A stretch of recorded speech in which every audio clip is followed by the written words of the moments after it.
2027 का litmus test यानी विधानसभा उपचुनाव पर 9 सीटों को लेकर सबकी निगाहें गड़ी हुई थी।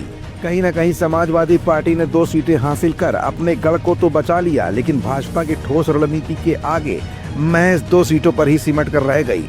वहीं भारतीय जनता पार्टी अपने सहयोगी दलों के सपोर्ट से 7 सीटों के साथ अब 2027 के विधानसभा चुनाव की तैयारियों में पूरी तरह से लग गई है। बूथ स्तर से लेकर जिला अध्यक्षों तक के चुनाव में भाजपा की यही रणनीति अब दिखने भी लगी है। लेकिन अब उत्तर प्रदेश सरकार में ऐसा क्या होने जा रहा है जो उन मंत्रियों के गले की फांस बन सकता है जिनके प्रभार के दौरान उस जिले में वोटों की संख्या कम हुई, या फिर ऐसे कौन से मंत्री हैं जो प्रभारी रहते हुए अपने क्षेत्र में अपना दबदबा कायम करने में कामयाब हुए और वोटों की संख्या में तगड़ा इजाफा हुआ। आखिर किसको मिलेगी रेवड़ी और किसके कतरे जाएंगे पर, ये कुछ ऐसे सवाल है जिनका जवाब आज की अपनी इस रिपोर्ट में हम आपको दिखाएंगे भी और बताएंगे भी। दरअसल उत्तर प्रदेश में मौजूदा योगी आदित्यनाथ की सरकार में आने वाले दिनों में मंत्रिमंडल में फेरबदल देखने को मिल सकता है। 2024 लोकसभा चुनाव खत्म होने के बाद और पिछले दिनों हुए उपचुनाव में मिली बड़ी कामयाबी की और जीत के बाद अब भाजपा 2027 की तैयारियों में जुट गई है। इसी कड़ी में अब विधानसभा चुनाव के लिहाज से सरकार से लेकर संगठन तक फेरबदल होने की तैयारियां शुरू हो चुकी हैं। 2024 लोकसभा चुनाव के दौरान जहां 2 यूपी के मंत्री सांसद बनकर केंद्र चले गए, तो उन जगहों पर भी अब नए लोगों को शामिल किए जाने की चर्चाएं तेज हो गई हैं। सूत्रों की माने तो भारतीय जनता पार्टी के मौजूदा प्रदेश अध्यक्ष भूपेंद्र चौधरी भी आने वाले दिनों में वापस सरकार का हिस्सा हो सकते हैं। प्रदेश अध्यक्ष बनने के पहले भी वो प्रदेश सरकार में मंत्री रह चुके हैं और अब उनका कार्यकाल खत्म होने के बाद वो दोबारा से मंत्रिमंडल का हिस्सा बनाए जा सकते हैं। दावा ये भी किया जा रहा है कि भूपेंद्र चौधरी को PWD विभाग मिल सकता है।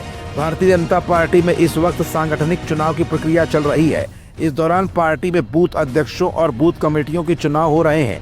वहीं बूथ के गठन के बाद दिसंबर के पहले हफ्ते में मंडल के चुनाव होंगे और इसके बाद जिला स्तर पर चुनाव होंगे। फिर जिला अध्यक्षों के चुनाव के बाद प्रदेश स्तर पर संगठन में भारी बदलाव होगा। जानकारों की माने तो भारतीय जनता पार्टी 2027 के विधानसभा चुनाव के लिहाज से संगठन और सरकार में फेरबदल करने की तैयारियों में जुटी हुई है। इस समय संगठन में तो चुनाव करके नए लोगों को जिम्मेदारियां दी जा रही हैं, वहीं सरकार में भी कुछ नए चेहरे शामिल करने को लेकर चर्चा तेज हो चली है। वहीं कुछ लोगों को सरकार से वापस संगठन में भेजे जाने की चर्चा भी चल रही है।